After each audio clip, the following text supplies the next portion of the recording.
seja bem-vindo. Vamos dar continuidade ao nosso livro Sem Esforço. Essa é a segunda parte do livro, eu dividi em 3 partes. A primeira parte eu vou deixar num link aqui em cima para te assistir depois. Agora vamos à nossa segunda parte, onde a proposta deste livro, né, o autor propõe que a gente faça as coisas com essa nova visão, com essa nova percepção, para que torne aquilo mais fácil, com menor esforço, né? E nesta parte 2, ele sugere aqui primeiro que a gente simplifique, que a gente facilite as coisas, né?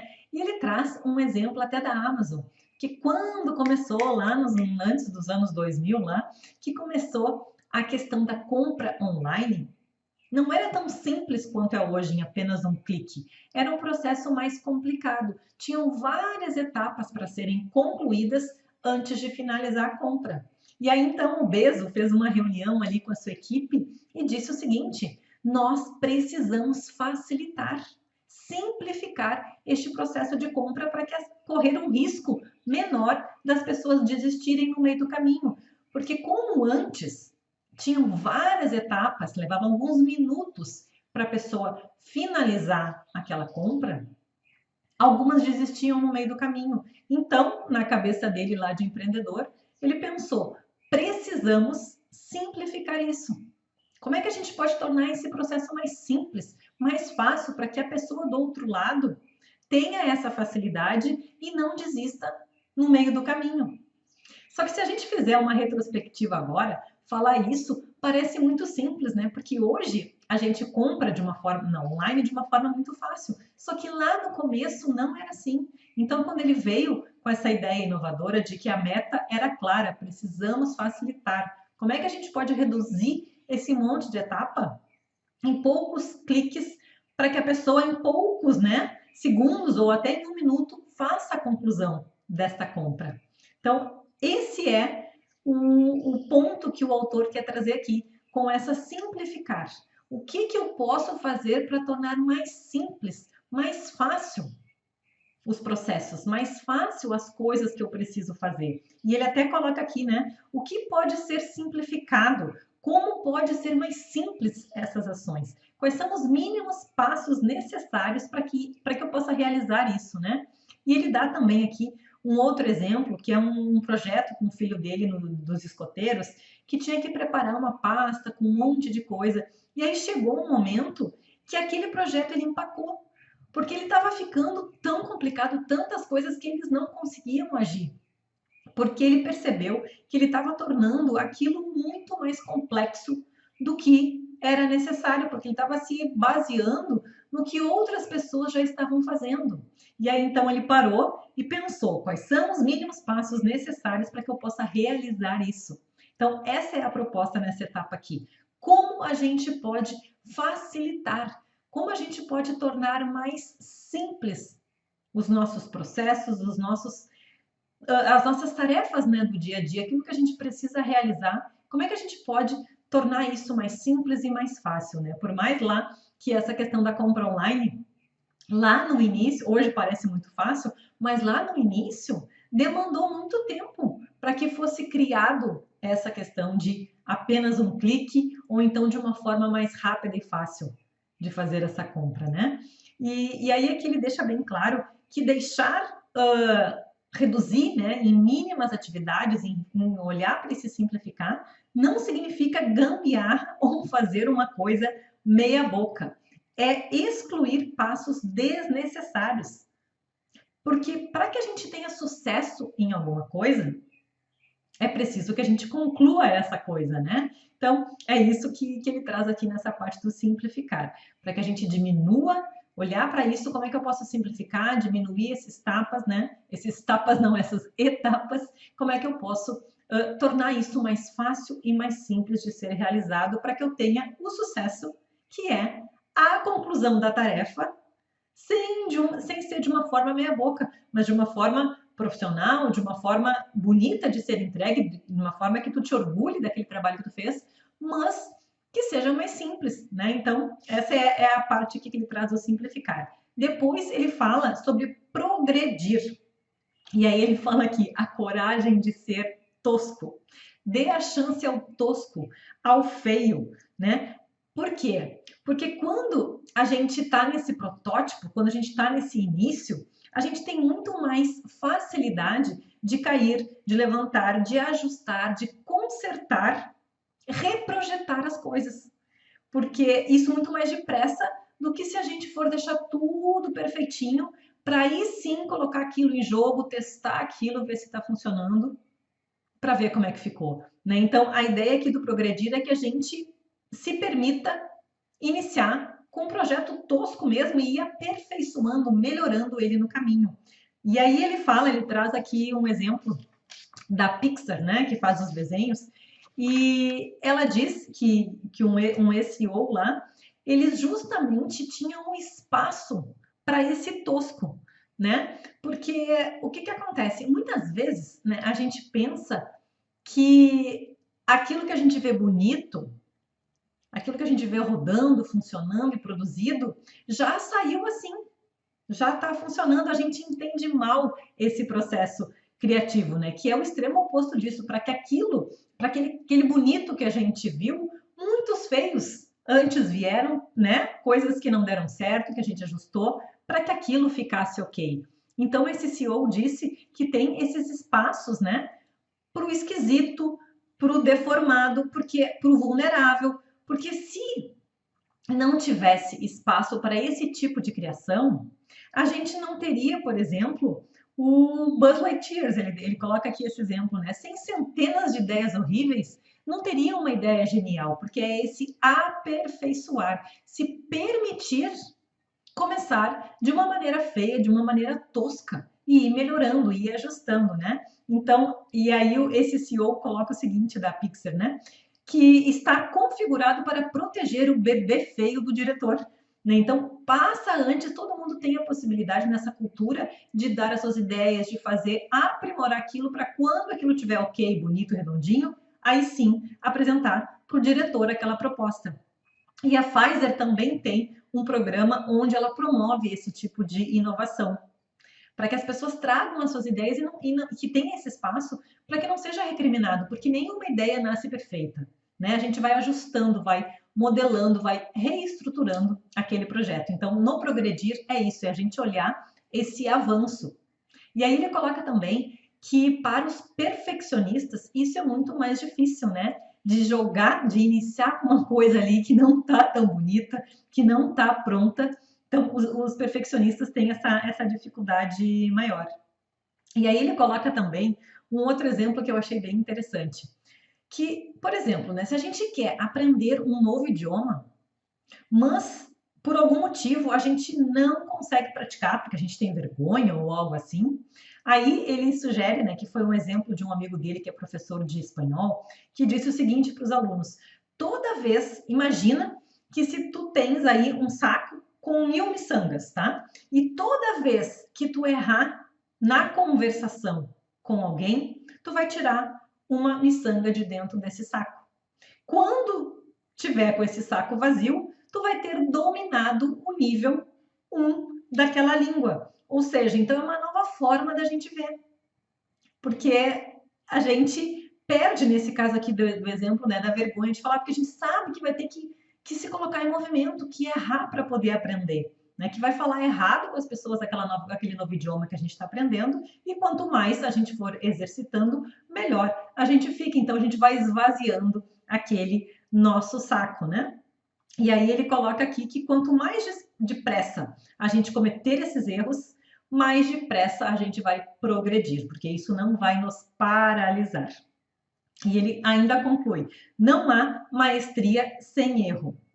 E aí ele coloca que a gente precisa baratear o fracasso, é determinar, né, um percentual para o erro, porque isso vai acontecer, né? E tá tudo bem. E aí a gente tem que proteger o nosso bebê tosco das nossas duras críticas, porque às vezes a gente se critica tanto que não consegue progredir, porque a gente está criticando aquela nossa ideia, está criticando o nosso projeto e não consegue avançar, não se permite, né, partir dessa ideia ali que ainda não está bem formatada. Então, aí ele coloca assim, né, ao invés da gente se envergonhar pelo saque que a gente errou, que o saque do vôlei lá bateu na rede, a gente deve comemorar porque está na quadra. Então, ao invés de nos diminuirmos pelos nossos erros, a gente tem que se orgulhar de ser improvável que a gente volte a cometer aquele mesmo erro, porque a gente aprendeu. Então, aqui, dentro deste segundo passo, né, que é o progredir, é a gente se permitir começar com uma coisa ainda não pronta. E depois ele vem com o terceiro, que é estabelecer um ritmo. Devagar é tranquilo e tranquilo é ótimo. Ele traz aqui um exemplo na era das explorações, né, lá nos primórdios do século XX, que a meta era chegar no Polo Sul e não havia, ninguém tinha tido esse feito ainda registrado na história. E aí, então, dois grupos resolveram partir para essa missão. E aí, um dos grupos, o comandante tinha a seguinte, o capitão lá, tinha a seguinte estratégia: vamos dar o nosso máximo nos dias bons, vamos entregar tudo que a gente tem, para que quando tiver os dias ruins de nevasca, de tempestade e tudo mais, a gente possa reduzir, né, o nosso ritmo para que a gente consiga chegar lá no nosso Polo Sul o mais rápido que a gente conseguir. Então, essa foi a estratégia de um. Já o outro, ele partiu para uma estratégia diferente. O outro grupo, ele determinou um X de quilômetros para andar por dia, independente do tempo, ele estimou aquele X por dia para andar. Então, não teve esgotamento. Já no primeiro grupo, a ideia era que vamos fazer o máximo, mesmo que a gente esteja sem força, vamos tentar fazer. E aí, no dia que tiver ruim, este capitão, por exemplo, ele registrava, né, lá no diário dele as suas anotações, as suas questões, e aí ele botava as suas reclamações no diário, que era, por exemplo, nossa sorte com este clima está ridículo. Já no outro grupo, que tinha essa questão de determinar um X por dia, também fazia seus registros, né? Só que era de uma forma diferente. Então, deixa eu até ler aqui o que ele colocava. Ele colocava que, apesar, né, da nevasca, do tempo ruim que eles estavam enfrentando, eles estavam 20 quilômetros mais próximo da meta. Então, tu vê que a mentalidade aqui também era diferente, né? Um grupo se ia ao máximo, dava o máximo, independente se tinha força ou não, entregava tudo para chegar lá naquele objetivo. O outro, e reclamava quando as coisas não estavam ok, que não conseguiam avançar mais por causa do clima e tudo mais. Já o outro que determinava um percentual, né, um número X de quilômetros por dia, ele sempre colocava que às vezes não deu para fazer todos aqueles quilômetros, mas que eles estavam X mais próximos ali, né? E justamente, se a gente traz aqui um exemplo, isso acontece quando a gente quer fazer alguma coisa, né? Quando a gente não encontra um ritmo, a gente acaba se perdendo. Só que antes disso, deixa eu concluir, né? Que aí este grupo, quem chegou primeiro lá no Polo Sul, foi justamente o grupo que havia determinado um X por dia de distância. O outro grupo, que já estava lá cansado, que dava o seu máximo, chegou 34 dias depois lá nesse Polo Sul. E aí, quando ele chegou lá, ele ficou muito frustrado, porque já estava ali com 30 dias de atraso do outro grupo. E aí, então, ele coloca assim, né? Que quando tentamos fazer um progresso muito rápido numa nossa meta, no nosso projeto, a gente acaba se embolando. A gente acaba ali preso num círculo vicioso. Que, por exemplo, se eu quero começar a correr, eu não posso simplesmente, se eu nunca corri na vida, sair correndo 5 quilômetros. Eu vou ter que ir aos poucos, né? Vou ter que ir lá todos os dias, vou correndo alguns metros, depois chego 1 quilômetro, 2 quilômetros, até chegar lá nos meus 5 quilômetros. Eu vou fazendo um avanço. A mesma coisa a atividade física. Eu não posso fazer tudo hoje, né? Eu tenho que ir avançando aos poucos. A dieta, eu também tenho que fazer. Eu não posso querer emagrecer todos os quilos em uma semana. Então, esse é o ponto para que a gente encontre o nosso próprio ritmo para fazer as coisas e faça todos os dias aquele combinado. Então, se eu combinei que eu vou fazer atividades todos os dias, meia hora por dia eu faço, tá ok.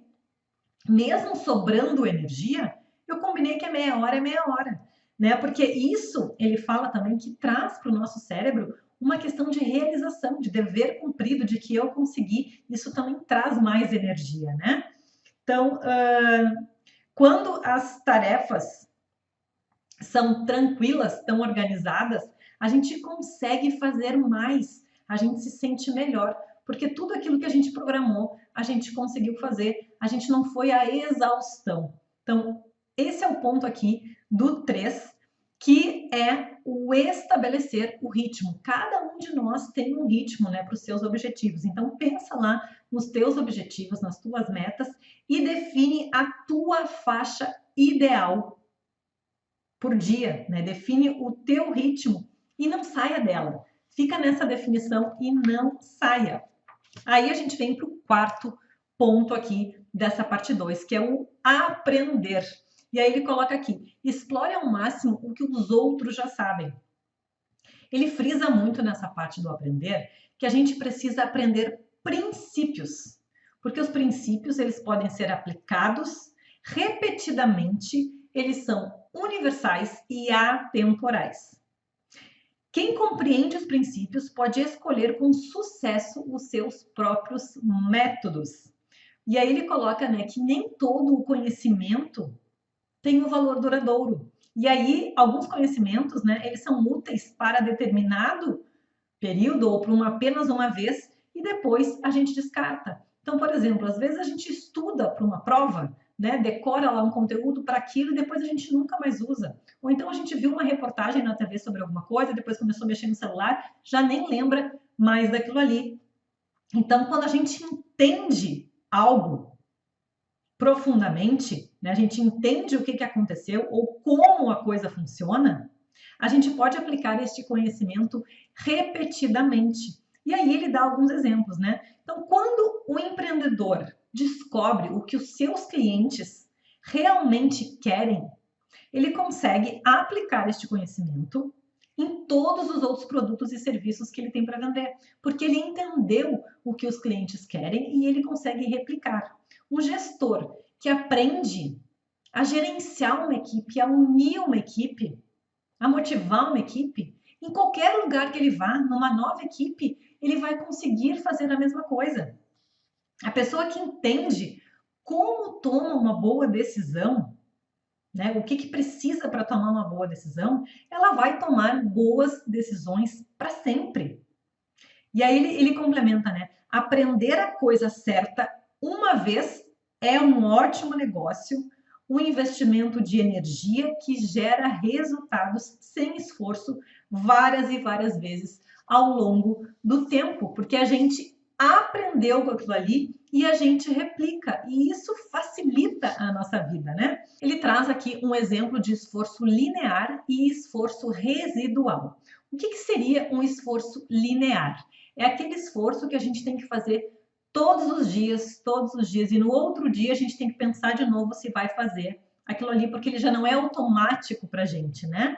Então, sempre que a gente cria uma entrada, uma única entrada ou uma única saída, a gente vai ter um resultado linear. Então, se eu investir muito esforço num dia e eu não tenho certeza se eu vou repetir aquilo lá no outro dia, isso é um esforço linear.